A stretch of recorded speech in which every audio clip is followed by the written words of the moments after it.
It's 13 defeats in a row. On this week's WRRAP podcast, we troll through the wreckage of Wales's heavy defeat to France, and we try to actually take some positives out of it. And then we look ahead to a massive game in Rome. Can Wales finally win a game of rugby? All that and more on this week's edition of the WRRAP podcast.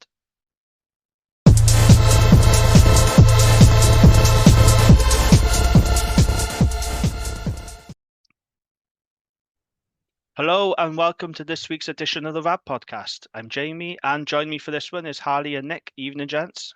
Good evening. Evening. Now, Lee can't be with us this week, so it's a threesome, and we're going to get straight into the action with News Desk. So, Wales, they have called up Tane Plumtree to the Six Nations squad because there were concerns around Aaron Wainwright. So, Wainwright sustained a facial injury, as we know, during the 4th minute and was waiting on scans for a suspected broken cheekbone. However, upon investigation, Wainwright has not sustained a facial fracture or concussion, so that's good news. I guess we all thought Plumtree was going to get called up, didn't we?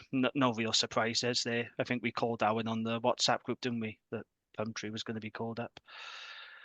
And then, despite sustaining what looked like an ACL injury, Owen Watkin remains part of the squad as he continues to undergo assessment. It is likely that it's going to end the season, but he is still staying with the Wales squad. No centre cover has been drafted in. So no call-up for Gloucester centre Max Llewellyn, which everyone is angry about. But nope, he hasn't called anyone else up. And then in news, which is going to... It seems mad to everyone. Sorry, but, yeah. just whether not the even if it's not Max Llewellyn they call it, it's the fact that Gatland makes so much thing about having numbers for training, and then he's down a centre when we only have 4 in, and we've bare bones in the backs, and he still doesn't call. I thought he'd call one up just for training cover because he seems to love that. But so I know you want to rattle through the news. No, I mean I was just looking at the centre options now, and you got Tompkins there, Eddie James, Joe Roberts, Ben Thomas as well. Of course, maybe Gatland feels that he has the numbers, but it seemed obvious to me that you weren't going to call 10 on the opposition. If you put Ben Thomas in as a 12, then you haven't got a 10. That's the problem. Unless they're hoping. I mean, there must be some reason Ben's still in the squad. Yeah, that's it, isn't it? In other news then, good news that we're all thankful about, tight head prop Will Griff-John has rejoined the squad out in Nice after failing their HIA and sales defeat to Bath 8 days ago. So he's joined up with the squad now. So yeah, we're all relieved and delighted about that news, aren't we?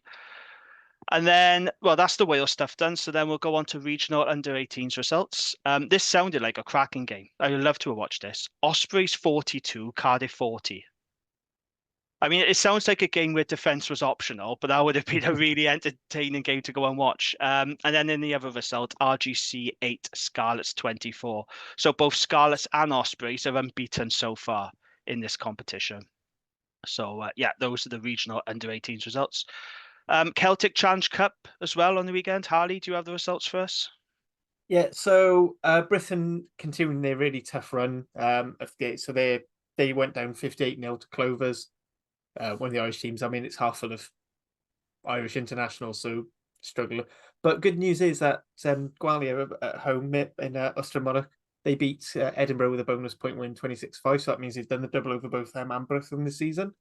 And got Glasgow in a couple of weeks to get at least all the Scottish and Welsh teams thing. Irish teams might be a bit more tough, but I said good result for Gwalia.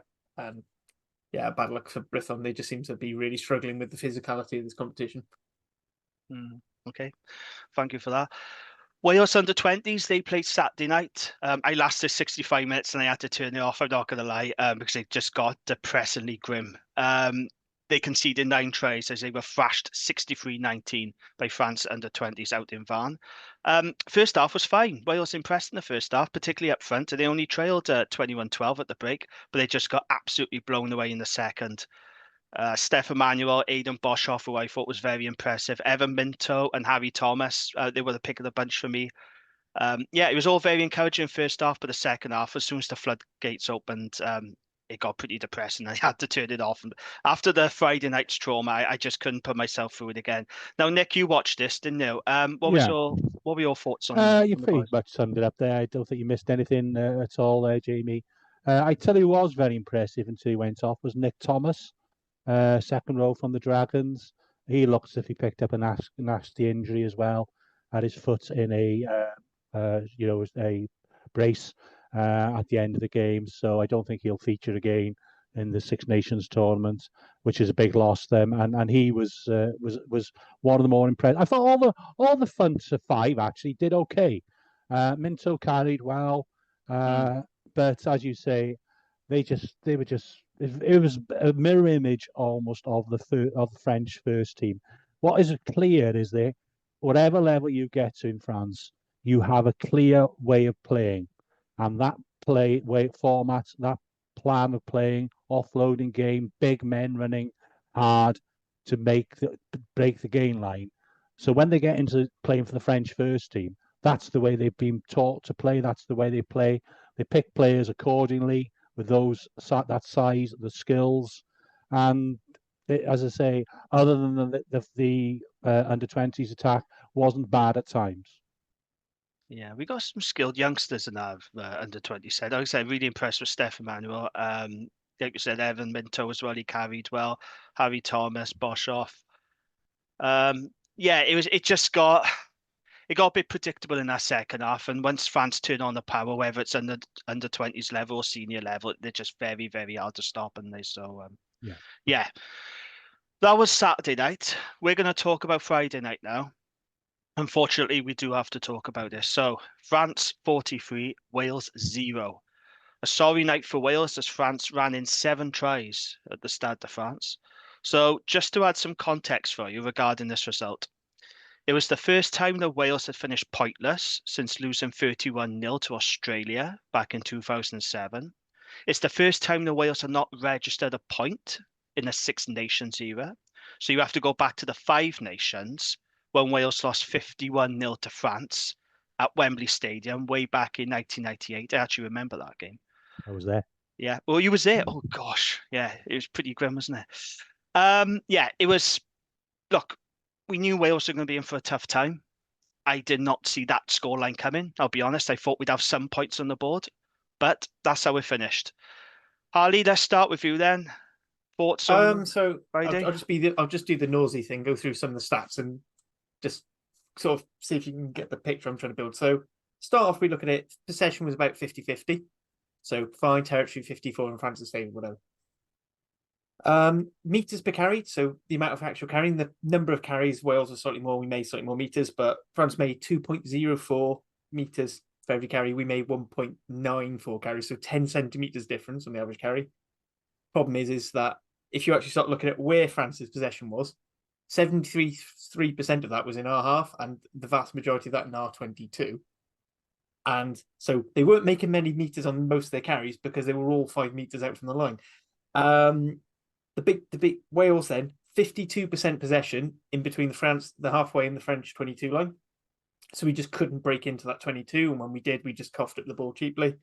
Tackle success actually wasn't too bad, so 94 to 87. So I know we missed almost twice as many tackles as France, but actually in terms of tackling percentage, that's about okay. That's an okay amount of tackles missed.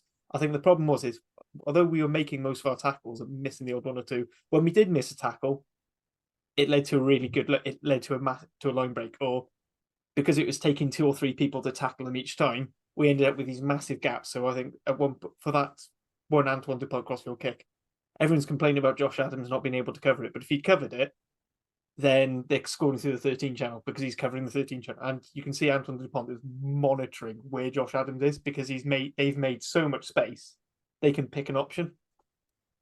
I mean, the one thing is we didn't really kick that much as we probably should. So we made 2 fewer kicks than France, and that meant that we made 1 kick for every 9 passes, which is a bit too high. I mean, there were some great tackle performers. So Dav Jenkins, Jack Morgan, both north of 20, with only 5 misses between them. Our midfield, all 4 people who played 10 and centre, they actually, for the most part, were good, solid. But again, they were just getting smashed behind the game line, so that was our big problem. And yeah, I mean, the biggest one is France only conceded 3 penalties and we conceded 12. And one of the penalties France conceded was that Ntamak cheap shot, because there's no other word for it really. It was just a reckless cheap shot. But yeah, it just tells a tale of team that got out-muscled, really. Yeah. And I'm sure you guys can give you more opinions, but I mean, based on the stats, you'd look at it on the surface, think, well, you wouldn't have thought 43-0 until you start looking at things like 22 conversion, in which case France got a lot and we had none. As is easy to work out. You don't need a level of maths to work that one out. Yeah. I just want to pick up on one of the points there that Harley made, is that we actually don't sometimes kick the ball enough. I know it's not a popular view. It's obviously the quality of the kicking is an issue, but I think I looked at out of the last 13 games that we've lost, we've kicked the ball less than 10 times out of those 13 times, and in the other 3 games that we kicked more, there was only like 1 or 2 kicks more.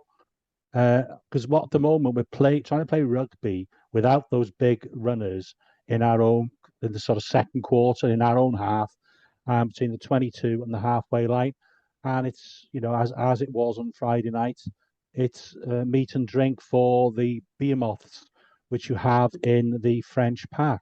You've got people like Antonio Mafu, and I watched it without any commentary. And basically, all they do is run from one side to the other about 10 meters around midway in the field. You've got to try and put a little bit of width on the ball to make them run, to make the tackle sort of around the 15-meter line, or make them turn, kick well, so you make those big men turn. But when she's just trying to run it up sort of 5-6 meters away from a ruck, they're just going to swallow you up, and that's what happens. So once again, it's our tactics, and if with my limited coaching expertise can see that, surely the analysts should be telling the coaches themselves should be seeing that and trying to make a plan which can be executed better. The worst thing is, though, Nick, when they did kick, it worked really well. Like you saw Ben Thomas finding lots of ground, but then there was no one there to flood in. Or Thomas would do a decent box kick, and you'd have Josh Adams, Sanjay, or Tom Rogers, and they were winning the aerial battle. Yeah. But then there was the next step just seemed to always be there. I mean, other than one, the only really bad honking kick I see was that Owen Watkins attempt to chip through, and then Ramos pinged a 50-22 off the back of it. Yeah. And that ended off good 10 minutes at the start. Yeah, it was poorly executed, but the idea was actually right. But then again, how often? Again, we go back to selection. How often is Owen Watkins kicking the ball for the Ospreys? So it's not his high on his skill set. He's so. But as again, I suppose we're clutching straws. But you do have to ask: could a team with better coaching, even the team we put out, perform better? You're right about Owen Watkins. I do think it was the right decision to kick. I just think it was the execution. And as soon as Thomas Ramos hit that 50-22, I just thought to myself, okay, it's going to be one of those nights. Yeah. We knew it was going to be tough beforehand, but because we actually started the game pretty well. We were going through some phases. Okay, we were getting nowhere, which is part of the problem of this Wales team. But I thought it was a bright start. But then once Owen Watkins get charged out, Thomas Ramos just 50-22 kick, I was thinking, oh gosh, here we go. I tell you what did surprise me in this game, the scrum, because I was dreading our scrum. I thought it was going to go backwards at rated knots. It held up pretty well. It was under a lot of pressure. Yeah, okay, there was a couple of occasions, but on the whole, I was really impressed with the scrum, particularly Gav Thomas, who I thought was excellent. I thought he had a superb first half, and they brought him off quite early, didn't they? And they thought, oh, why is he coming off now? But fair play, Nicky Smith was just as good when he came on. He actually made a couple of breaks as well. But did it surprise you both, the scrummaging and the forwards in general? Not too much. One, because I think, as soon as they named Rowlands and Dav Jenkins the way around, they did. Because normally most of Rowlands' games been at 5, not 4. Because typically he's the tight head block, so he goes heavier. But you could see they were trying to combat the weight of Antonio Miafu to give Gareth Thomas extra boost. You've picked Evan Lloyd, who's a much bigger hooker, and actually all three. This is the first I've had a look, and this is one of the few times where both the starting and the bench second rows are all basically the same height, and that makes a difference. Apparently, I don't know. I'm not forward. This thing props have told me is that if they're all the same height, then you can all scrimmage on the same level, and it makes it easier to make a set platform. And Henry Thomas has been great for Scarlets. Like, one of the big things is and the worry for Henry Thomas was that he was going to be a bit of a dead weight around the field.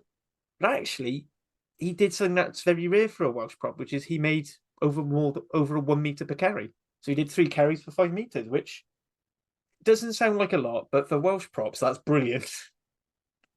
Yeah. Yeah, I So thought the front row went well. he was quietly quite good as well. But yeah, Gareth Thomas, he was chopping everything down. It was I think Gareth wonderful Thomas to has see. been consistently be good.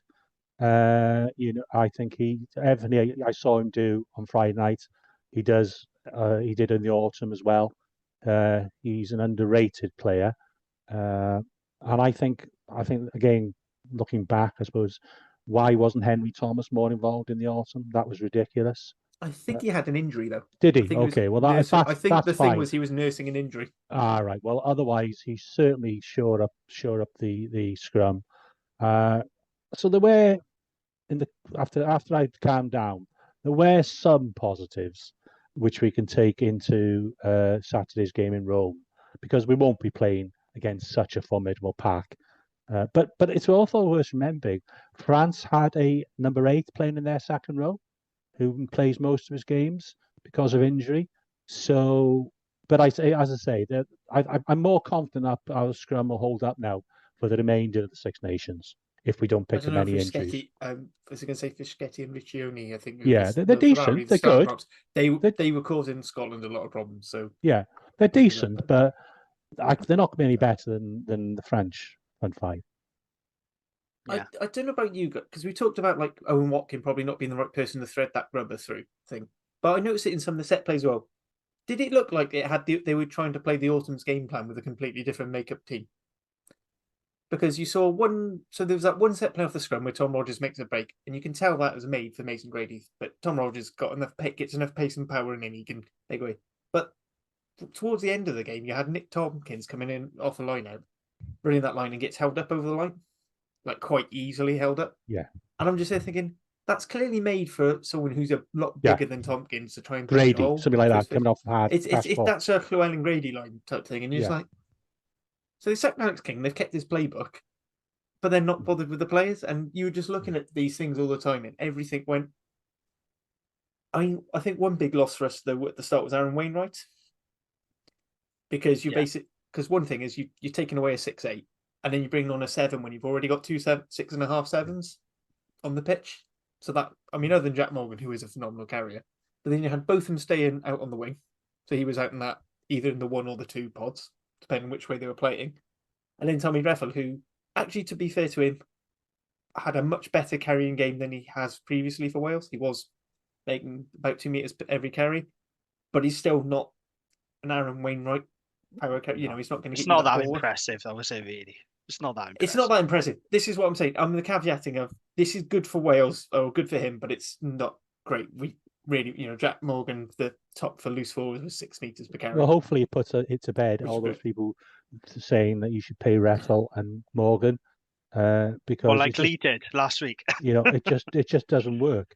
No, I don't think it definitely doesn't work as soon as when your other back row is both of them. Because both of them and Jack are quite similar players, so actually they balance each other quite well naturally. Yeah. Whereas I think Reffel's such an out-and-out 7. Yeah. But very specific. I mean, he did get some key turnovers, but I think you're missing something. And actually, when Freddie Thomas came on for both of them, you could see that balance starting to come back because you had someone who's just out and out going for the tackles. I still think Rollins isn't the force he was. No. I agree. Making a lot of negative carries. I think they could do with freshening up that second row. Because I don't know what it is, though. I don't know if it's being man-marked or if it's just because he's going into more, he's pulling in the defenders, but then we're not necessarily getting the quick balls to make the most of it. I thought Dav Jenkins, it showed why we've missed him since the last Six Nations. Good tackling. He was solid enough in the line out. I mean, I think he's just called to himself a little bit too much. But I mean, new lineup call, it's always going to happen. But yeah, I mean, I said the scrum went. I do agree, the scrum went well. We were 100% our own ball, and we got a free kick out of the French scrum. So yeah, there won't be many people who do that. No, not at all. I got to mention Jack Morgan again, though, because I thought Yeah. he was absolutely outstanding. 81 metres carried, 15 carries, 21 tackles completed, 0 One miss. penalties. Yeah, only one miss as well. That's really good. Those are really good numbers. David Jenkins, the only player who's tackled more, but he missed 4. So He's just outstanding, and he Yeah. is well in the mix for the Lions. He's got to be. He's absolutely outstanding, and I just cannot believe some of these people on social media who saying he's overrated. Seriously, give your heads a wobble. Give your fat heads a wobble if you're saying Jack Morgan is overrated. He is not. He is outstanding. I thought he was Yeah. brilliant. Yet again, led by Imagine him example. playing for Ireland or Scotland or even England. He was You know, outstanding. he because he's got the skills for an attacking game as well. But at the moment, all he's doing for Wales is he did make defending, an offer. really, isn't it? Just whilst we're still on Jack Morgan, so Hugh raised a point with me privately and then mentioned it on the United Rugby Rewind podcast. Maybe we should do a timestamp so we can flag it up on the YouTube video. But is Jack Morgan our Sergio Parisse? Because he's basically a standout world-class player in a poor team. I mean, he could be if results carry on like this. He could be a talisman, couldn't he, in the losing cause? It does have that potential. Yeah, pretty grim, isn't it? But I thought he was outstanding, absolutely superb. Can I give a shout out as well to Tom Rogers? Yeah. I think Tom Rogers is one of Wales's most improved players. Now, I have been very critical of Tom Rogers in the past when he made a couple of appearances for us, his first couple of appearances. And I always think back to that Rugby World Cup warm-up against South Africa in the Principality Stadium. He was absolutely awful. He looked so out of his depth. He literally looked like he was a competition winner for the day. But fair play, he has come on leaps and bounds. I thought he worked incredibly hard. He's actually a really good tackler as well. His defense is really good. He's pacey.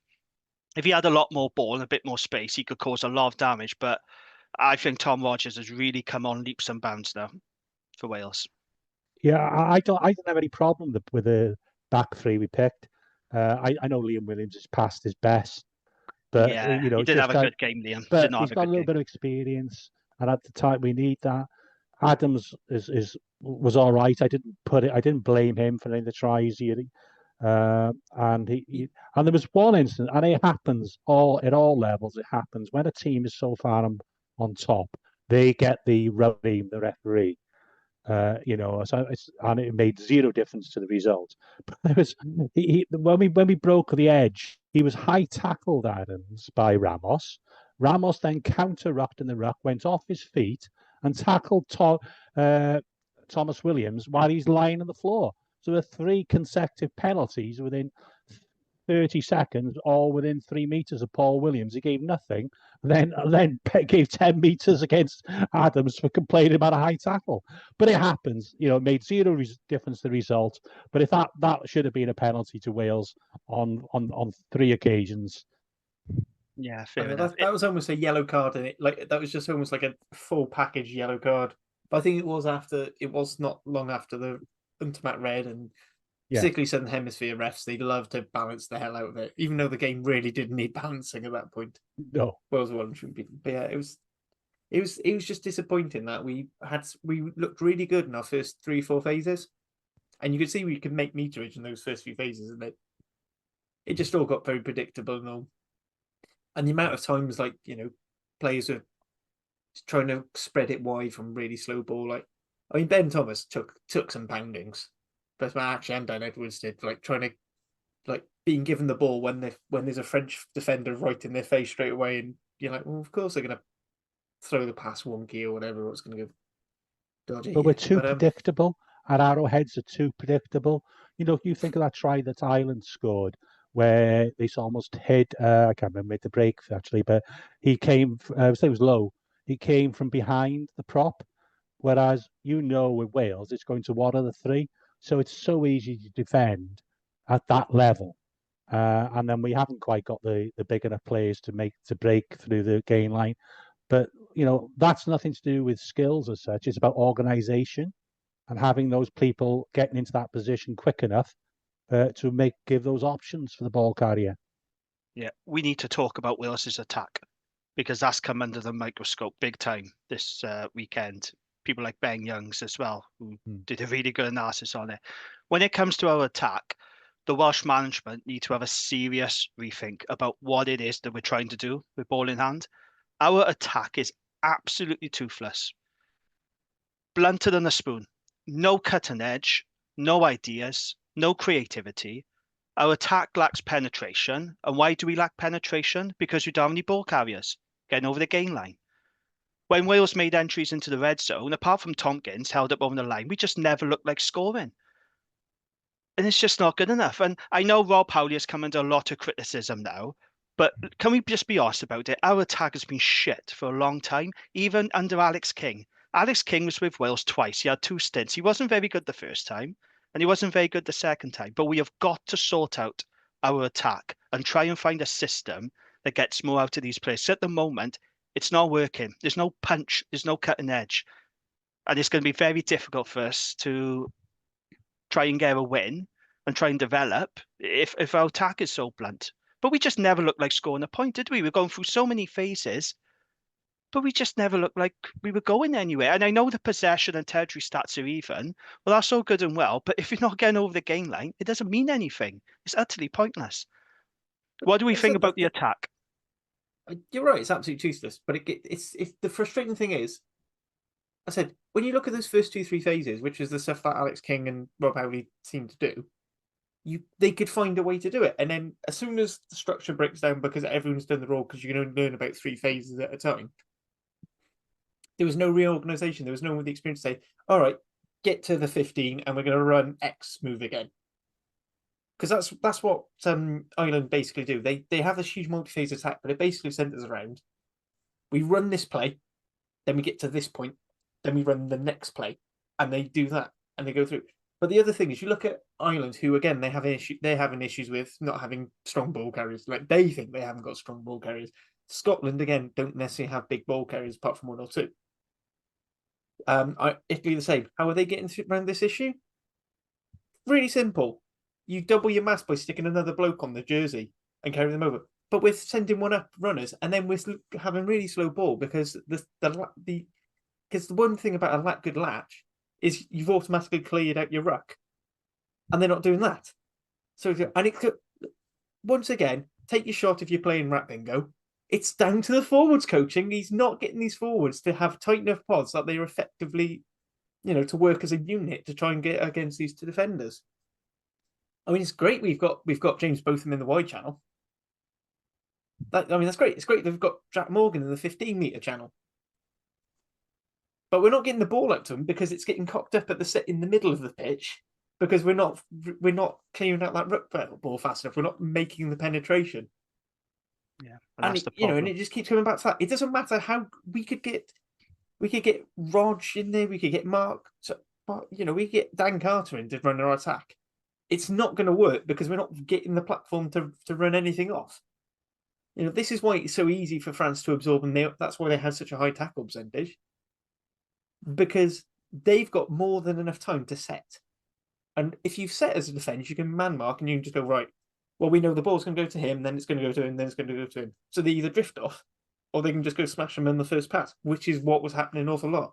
We were so telegraphed that people could see, right, the ball's going out to Ben Thomas or it's going out to Dan Edwards. Right, we're going to ignore the pod in front of them and we're just going straight through. Yeah. Because no one runs with any aggression. No one, you haven't got these latches. You haven't got anyone who could feasibly just come on and latch. So I know there is a bit of an issue with pre-latch, but you can still have one person on. The only thing you've got to do is stay on your feet. Or any real decoy either. So when you've got those pods, they're not getting the ball. They're not even offering themselves for the ball. So again, it's easy for defenses to reorganize. Yeah, absolutely.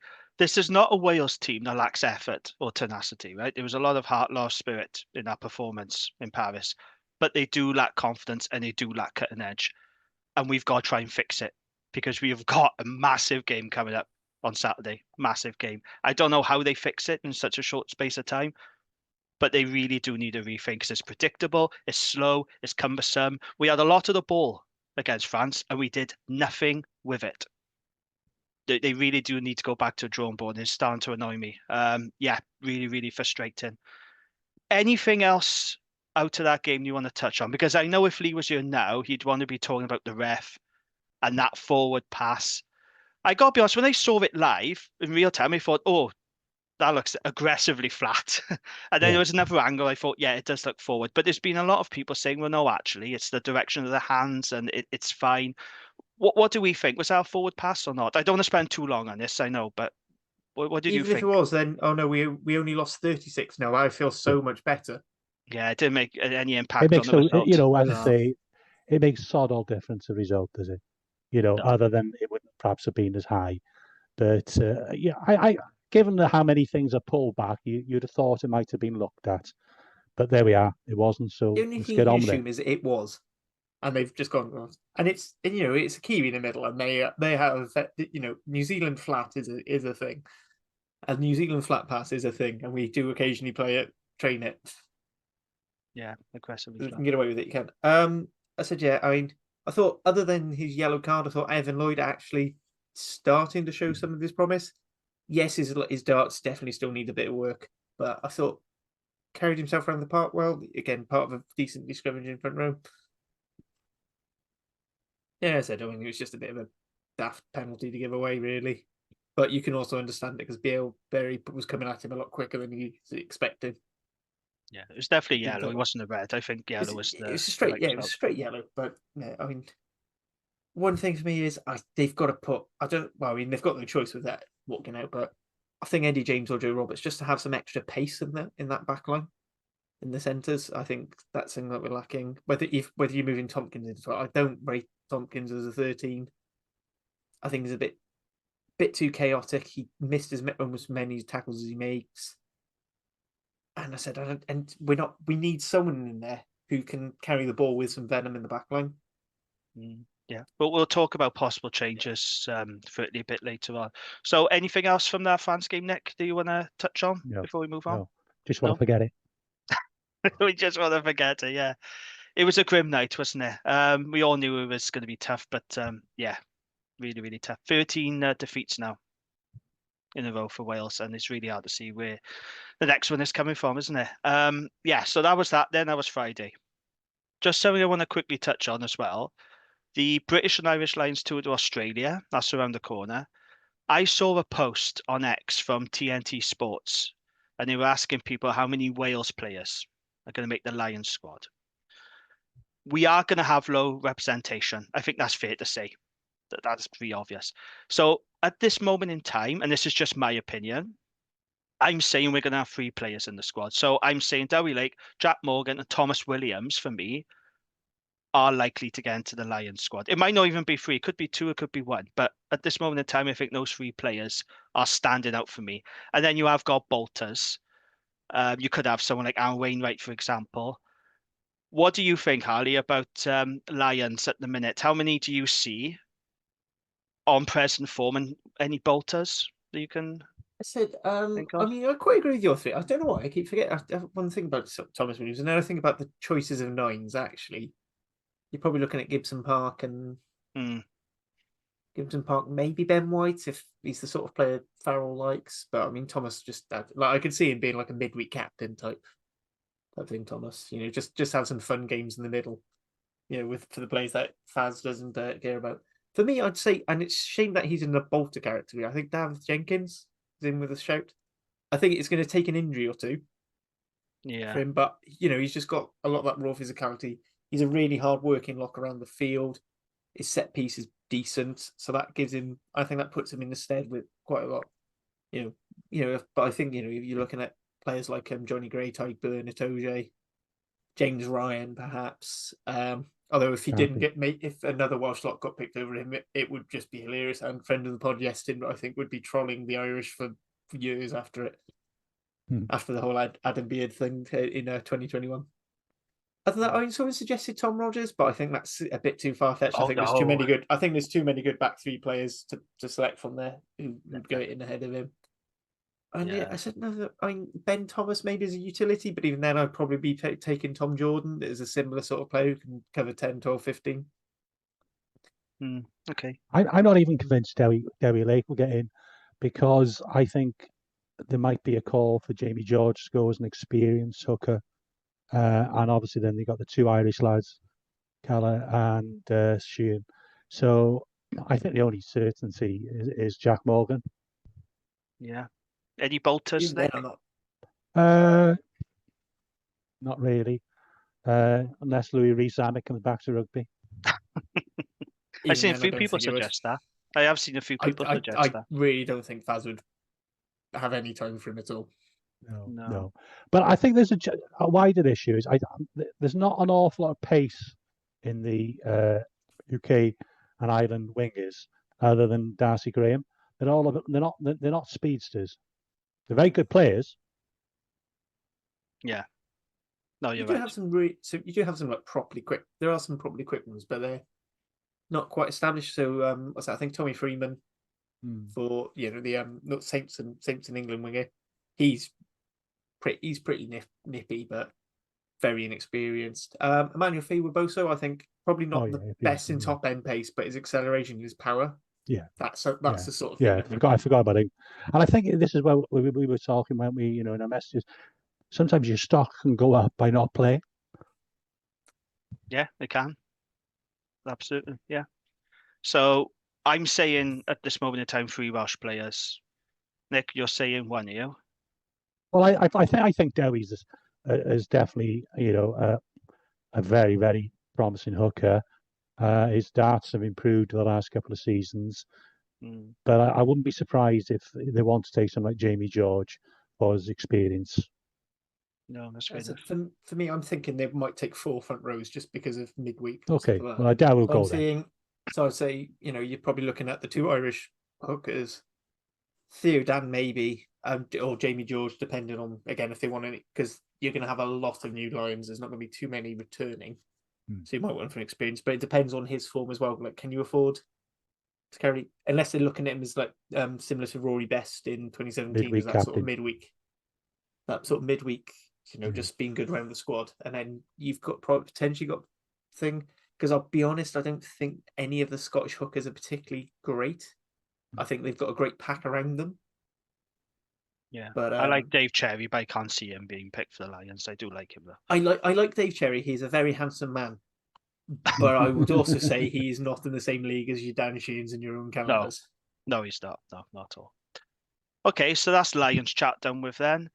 Other results in the Six Nations: Scotland 31, Italy 19. Did any of you catch this one? Yeah, I watched them all. Yeah, because I said last night as we record, I was on Caelan's pal, so I thought I'd best watch all the games. Yeah, it was, I mean, similar in some ways, similar to the Wales France game. Italy started off quite strongly, then Scotland's got a few quick tries, then they built, but the difference was Italy managed to build their way back into it a bit, and you thought it was going to be close, but then in the end, Scotland's quality shone through, and they sort of lost out for a bit. They did give Scotland a few problems up front, which is something to worry us about, for us to be worried about. And particularly the front row, both in the tight and in the loose, are very, very good players. Yeah. I still think I was all aboard the Garbisi hype train, and now I'm not so much still. So I do feel like he's not necessarily got the temperament for this. Also, it's a big thing that a big thing's made of the fact that this squad is mostly Benetton players. But actually, if you look at a lot of key positions, like Hooker Lucchesi, I don't think he plays in France. Garbisi and Pajralo, they play in France for different clubs. Tommaso Allen plays, and Capowatso, they play in different clubs as well. So actually, a lot of that spine isn't together quite frequently. So you're having to bring them back together all the time when you're not developing too much. Yeah. But it was nice to see that the Italian side didn't completely follow the Benetton form of this season. No, I have to say though, I was disappointed with Italy. I was slightly disappointed with them because, I mean, it felt to me like Scotland were in control for most of that game, but the only reason Italy hang in there was through the boot of Tommaso Allen. And then all of a sudden they get that intercept try, don't they, from Brex. And all of a sudden it's like 19-0, you're thinking, bloody hell. And after 60 minutes, it was quite close, but then they just pulled away. I mean, Darcy Graham was outstanding. I love Darcy Graham, and then Hugh Jones was superb. But I they was didn't slightly... offer much in attack either. No, I was disappointed with Italy, I have to say. I didn't expect them to win, but I expected a little bit more than that, I think. Yeah, no, they didn't offer much in attack either. I thought they should have been close enough, given what they did in Rome last year. They should be there or thereabouts. But So maybe there is a bit of hangover from the URC, them not being as tight a group as you'd expect. Their best players but are yeah, the centres. Wrexham and Cello. Yeah, they were good. They yeah, were okay. by far and away. You know? Yeah, Manicello just looks a class above. Yeah. I said, can we pretend he's part British or Irish? Just to chuck him in. Fortunately I do not. think. Also, no, I mean centre's pretty stacked. Yeah, and then Scotland did what they had to do. Really, I mean, all the usual suspects put in good shifts. Maybe not Finn's best game, but No. was good enough, and they're going to pull out the stops. I mean, I think the big game for them is going to be this weekend against Ireland, because for me that is, they can, you can have all the things about, oh well, we've won the Calcutta Cup this many times, we blah blah, we're constantly second or third on the table, but I think until they get that Irish monkey off their back, no one's ever going to take them seriously as a team, and that squad, which is getting towards the top end of its age profile now, it's too good to have never won a title. We're all talking about this France team only having won one Six Nations, but this is the best Scottish side since, well, probably even before the that Five Nations winning side, and they've got nothing but rivalry trophies.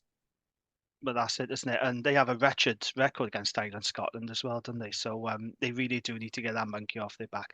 Every year it's the same narrative with Scotland, dark horses, and it's really boring. It's like, well, you need to live up to that now, and launch a proper championship campaign. Because come the last weekend of the tournament, they never seem to be in it. They're out of it by then. So it'd been really nice if we got to the end, the final round, of Scotland do have a legitimate chance of winning it. But can they beat Ireland? I'm not so sure.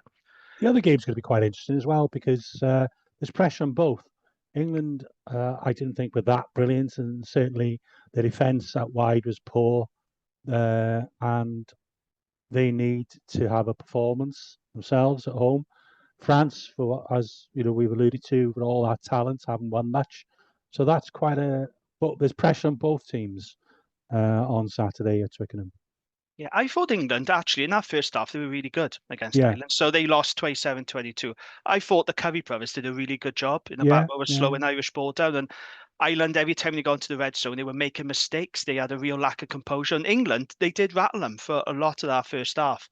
The game fell away from England in that second half, and I put that down to just the bench. Ireland's bench was so good. Guys like Sheehan, Conan, Henderson, Henshaw, all excellent. The power and the class they brought onto the field. I mean, their class did show through, but England did fade away, and they have been absolutely hammered in the press. Yeah, especially the Telegraph. I have a free trial with the Telegraph only because of their sports coverage. I hate their news and political views. Just want to make that clear. But it was a free trial throughout 2 priority, and honestly, they are getting absolutely hammered in all the right-wing media and English rugby press. But I didn't think they were that bad. I really didn't, and I think there's encouragement. Podcasts are equally they really laid into them after the game. Yeah. So that's one of the ones I listened to on my drive up. The thing is, right, that one of the big criticisms they have is they feel like Borthwick is, he's tailoring his game plans to what he's seen for the opposition and not necessarily focusing on England. And the way, it was a huge risk to put both Currys and Ben Hill. So he's gone for a very mobile, very, particularly with the Toji, a very jackal heavy team. And it worked. It did slow down Ireland's ball so they couldn't get to. But the problem was then, when he's had to start taking players off, he's replacing Ben Curry with Ollie Chesham, who is just, well, no, actually, I mean, I think it was George Martin who plays Ollie Chesham, but, big, heavy power build. Chandler can himself, power athlete, is, it's more about going forward than the defensive things. So as you started losing all these jackal threats, yes, in the end, it allowed them to power through for 2 quick tries to get the losing bonus point, which they were the only losing team to pick up a point. It completely got rid of the thing that was keeping Ireland at bay, and then all of a sudden they were able to have these moments of individual brilliance.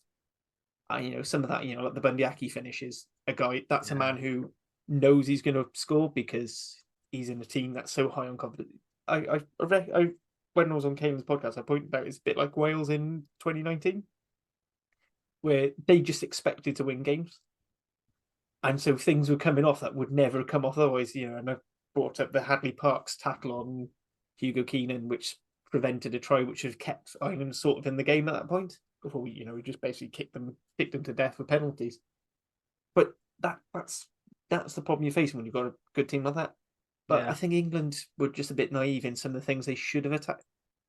Should have tried to I think they would have been better off by keeping one of the Currys on the bench and bringing him on to sort of re-up that focus and having the power athletes at the start, especially having someone like Chesham at 6. They could have targeted Ireland's line-out ball that's an even more direct attack on how Ireland attack, and that would have worked better. Yeah. I can't wait for him to try and work out how he's going to defend against Wales, because I don't think Wales know how they're going to attack yet. So that's going to be an interesting battle of the daftness.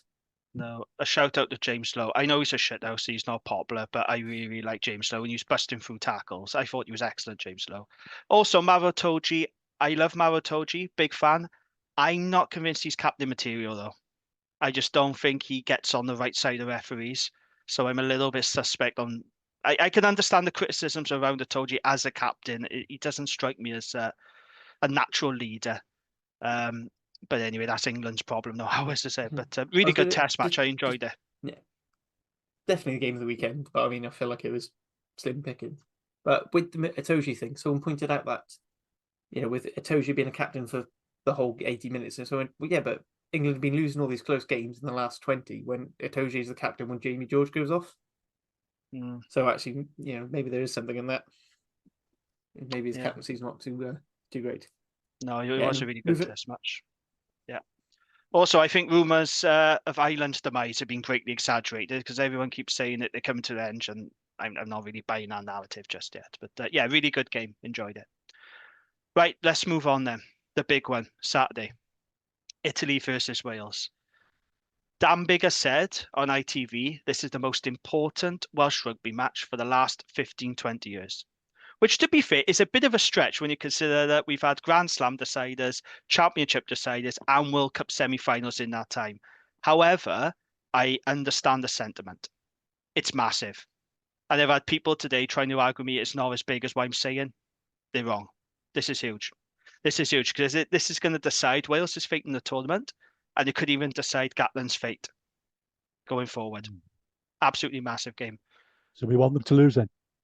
Well, it all depends, doesn't it? If you're Gatland out, maybe you are hoping that... personally, I want to see a Welsh win. I want to see this wretched... I know you're joking, I know. But some fans are like that. Some fans are like that. No, you are right. I just want to sort of carry with the semi-finals. So we lost those semi-finals, basically. So, I mean, it doesn't really matter. But the fact is, we still made a semi-final. That's still a great achievement. Those Grand Slam deciders, if we lost a Grand Slam decider, yeah, right, it's a pain. It'd been crap if we lost it. But to be in that position is still a good thing. If we lose this game, we're 14 losses on the spin and very likely going to be 17 losses on the spin, because if we can't beat Italy, we're probably not going to beat anyone else. That's true. I've said that. That's no offense to Italy, but realistically speaking, like, England and Ireland will be able to overpower us quite thing. Scotland will be able to outguile us easily because we have none at all. Italy probably the only team we might have a shot at, and then we're going up against Japan, and I'm not convinced we'd necessarily beat Japan on Japanese soil. Particularly the conditions out there. And you just know Eddie's going to have something up his sleeve if he's still there. We could get to a point where we have a longer losing streak than the tier 1 winning streak record with 18 matches. And that's a terrifying prospect. And so for me, getting that monkey off your back is thing. And also, you've got to think, if we lose this one, right, I think the Ireland and England games are already sold out. But the autumn tickets haven't gone yet. And what happens if we can't sell the tickets for the autumn? We lose a lot of money. That's going to negatively affect the game in Wales, because unfortunately we need that money. Yeah, the way it's structured, because unless everyone's willing to start spending a grand on a season ticket and everyone fill out every stadium, we're not going to touch the sort of money that you get from the WRU payments. So, yeah, I mean, it's pretty shit or bust, to be honest, and it's annoying that we've let ourselves strip this. I mean, WRU could have solved this, could have prevented this from happening if we'd done what teams like England and Scotland do and had properly piss easy games, except the fact that you're probably going to make a loss. You're not going to make as much money. You won't make as much money if you play the Netherlands on a Sunday afternoon, but you're going to win. We should for have a followed start. Scotland's lead. That's what we should have done. We should have followed Yeah, Scotland's lead and played tier I 2 said teams. this on the pod when we were talking about the summer tours. We were the one. Scotland were the team that should be going out to to Australia, and we should have done that North American tour. Yeah. Because actually, is the way things are standing, it was basically every team was progressively harder, and that's exactly the sort of building you really need, as opposed to 2 matches thinking, "Oh, we'll make lots of money with that." Yeah. This is Absolutely. the first game we've had since Fiji in the autumn, which is a team ranked near us on Saturday. So, you could argue that we were never going to beat France in a month of Sundays. But, we lost against Fiji, but we was quite close. You could argue if we didn't perhaps make a balls up of our 6-2 split, we could have won that game even with Grady's injury. So this in that sense, it's key because Italy, for all their improvements, are still not one of the top teams. They're a much improved team. They are a much improved team, and they've got some very dangerous players. Lamaro, Brexit Menachello, as we know, Louis Liner. These are really good guys. So what do we need to do then in Rome to turn this around? What sort of what threats do you think Italy can pose? Because they got different threats to France. We're not going to be overpowered by Italy as much as we are, well, as we were against France, are we? They are going to be a different threat. So what do you think we need to do to get on top against the Italians in Rome? What areas can we target? First of all, kicking, not just kicking more, but kicking to compete. I think Ange Capozzo, as brilliant an electric player he is, he's very fragile under the high ball. And I think if you chuck a Tom Rogers or a Josh Adams at him, they're 2 tall lads, and even Sanjay, they're big, imposing players. That's going to get him. Tommaso Allen, absolute tactical master, but if you give him no time, you might be able to get something out of him there because he is getting on a bit. He's not the most agile and athletic fullback. And he's a 10, really. He's playing 15 for his kicking, and it was superb. It's in Murrayfield. So I think definitely attacking their back 3. But yeah, you've got to attack the back 3. I think Monty Ioane as well as physical again. He's not the strongest aerially. They love going hard at breakdown. So that's one where I think we've got to tighten those pods up, and it can't be one at carries. It's got to be a really tight unit, and you're almost accepting the fact that even if you're not going to, all you're going to do is hit the game line, you're not necessarily cross it, just to set up that platform. And again, for setting up our kicking game, kicking the corners, we can't kick loose. If we do kick loose, that's when Ioane and Ange's going to go through. If we can keep the ball out of Menachello's and Brex's hands, easier said than done, I know. Even if it's just a slightly more aggressive blitz, and you're not even running at them, you're running at the passing channel. They're between them and Gubbies. You might be able to route them that way. I think if our scrum holds up the way it did against France, I think set piece should be fine. And I'd like to see, so with Plumtree coming in, if him or Faletau are fit, great. If not, I'd like to see someone like Chunza or Freddie Thomas coming in at 6, just so we've got that extra line-out ball. And not just for our own ball, but I'd like to see us jump competing on near enough area line-outs.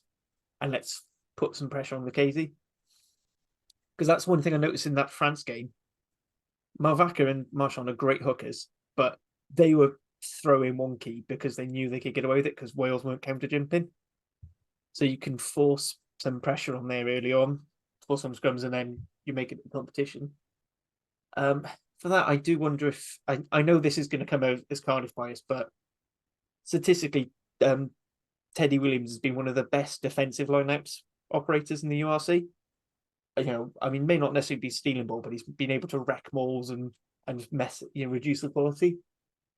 I think having someone like him in, either off the bench or starting, I think would add a lot as well. Just someone who can take some pressure off Dav Jenkins. As I said, Rowland's not been playing as well as he can.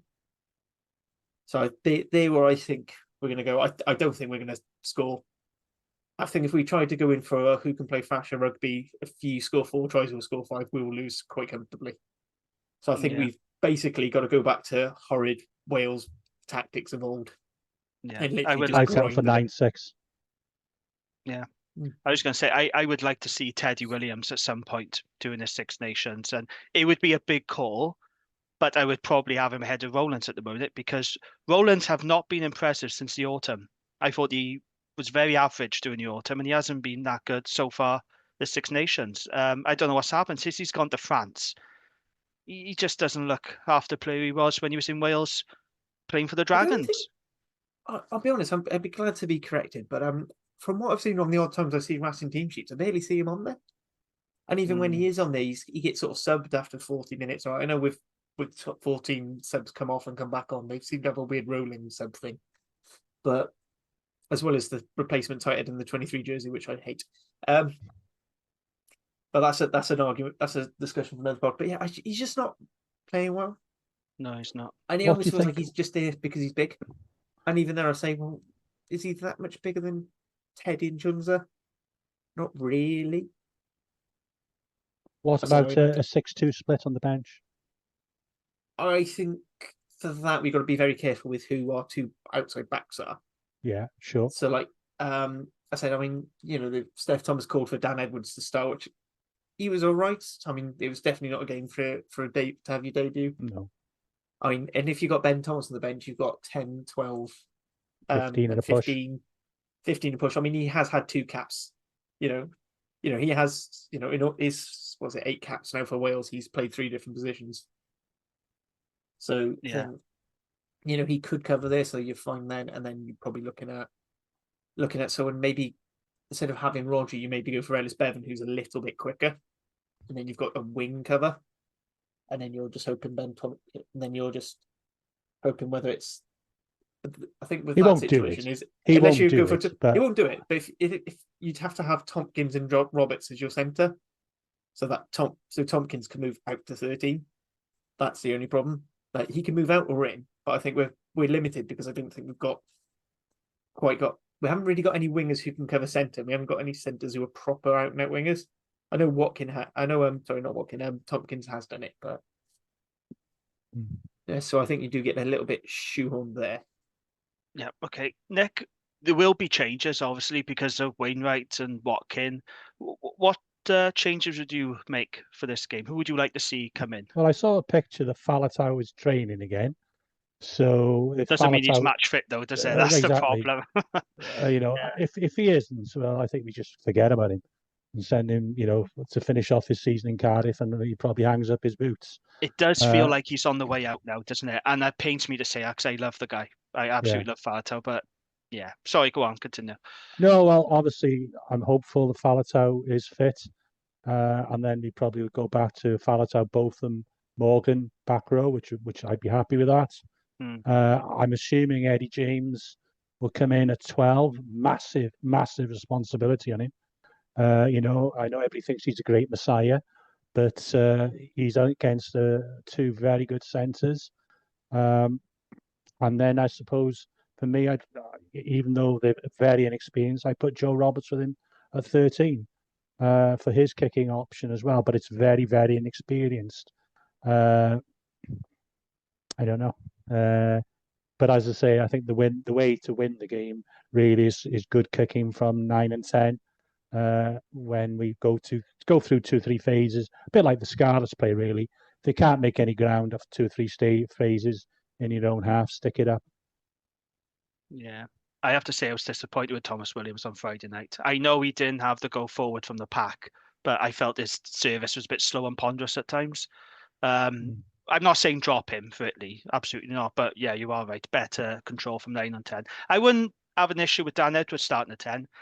Like some people were calling for him to start against France, and that's an absolute no-no. For a first cap, you do not chuck him straight into Cauldron to start the France against France. You just wouldn't do that. But for this game, I wouldn't be against it and have Ben Thomas in the centre. The problem I'd have with that is that you've got 2 relatively small men at 10 and 12.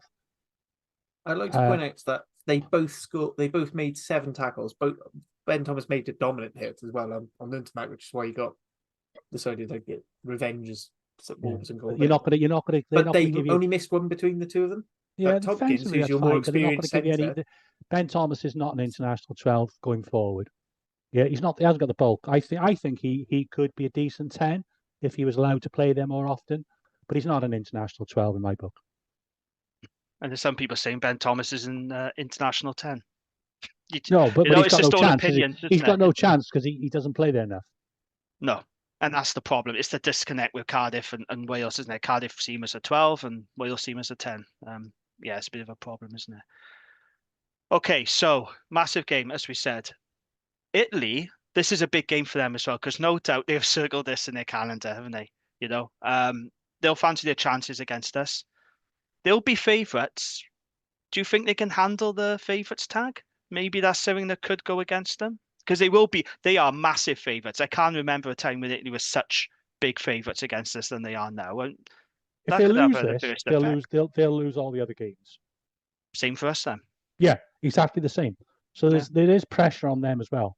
They won't. I can't. The other game they might have had a chance was Scotland, but not probably in Murrayfield. I can't see them. France will. They might not play well, but they'll come. They'll come through. Ireland will beat them, and they won't win at Twickenham. So they will. If they don't win on Saturday, they will be played 5, lost 5. Is it round 3 there, France? Italy? Yeah. So I could, yeah, no, I was going to say, if it was round 5 and France had just lost to Ireland, then you might be able to see a tail drop type thing. But yeah, round 3 on a Sunday. Even if France lose to England, they'll have a week to come round. Yeah, I think it's absolutely like their 2 best chances of getting wins with these first 2 rounds. Yeah, but I'll be hopefully don't take offense, Tanners, but weirdly, I don't want you to get your win in this game either. No, we all like Italy, but we don't like losing to them, do we? That's the problem. Like, we don't want to be losing to Italy. Okay, predictions time.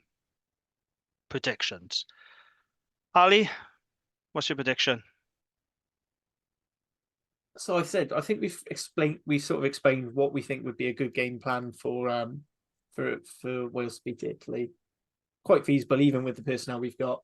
But I imagine Gatland's going to go really weird, and he's going to make Tompkins 10, and and Evan Lloyd is going to be switched back to number 8, and we're going to lose by 20. But I think seriously, I still think Italy are favourites. I still go Italy, but I think we'd probably stay within 7. Like that's basically as good as I think this tournament gets for Wales is.